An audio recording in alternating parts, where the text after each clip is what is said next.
Hi, my name is Ben Ewing, and my project is integrating Sphero into pivotal response treatment. The purpose of this project is to integrate a robotic ball, Sphero, into an autism treatment called pivotal response treatment, or PRT. Autism is a brain development disorder characterized by difficulty with social interaction, verbal and nonverbal communication, and repetitive behaviors.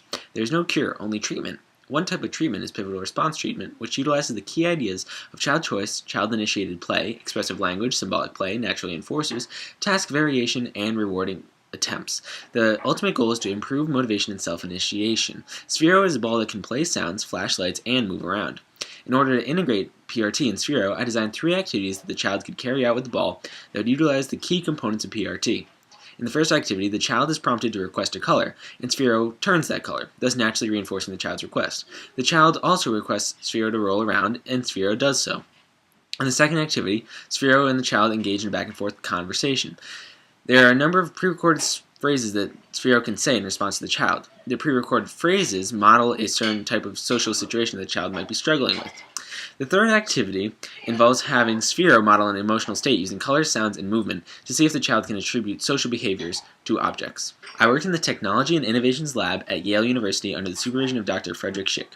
Dr. Schick wanted me to act as a bridge between his lab and the lab of Dr. Pamela Ventola, who I worked with last year on pivotal response treatment.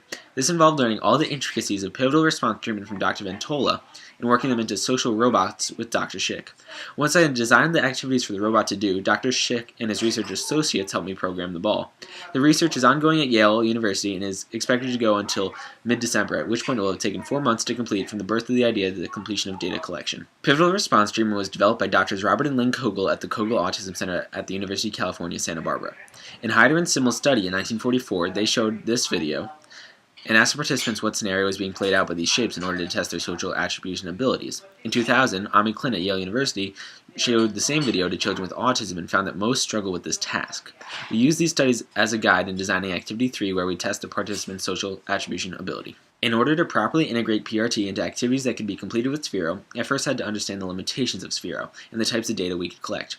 Sphero is not capable of speech. However, by choreographing its movements with vocals piped in on speakers from a clinician in the observation room, we were able to model a conversation.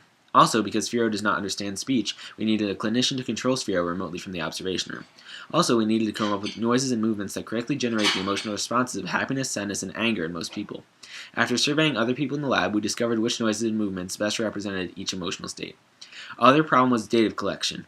We recorded the participants' play sessions and coded them for the amount of utterances, self-initiated conversation, and eye contact, which are all representative of a child's social growth. We also created a survey to have the child and parent rank their experience compared to traditional PRT sessions.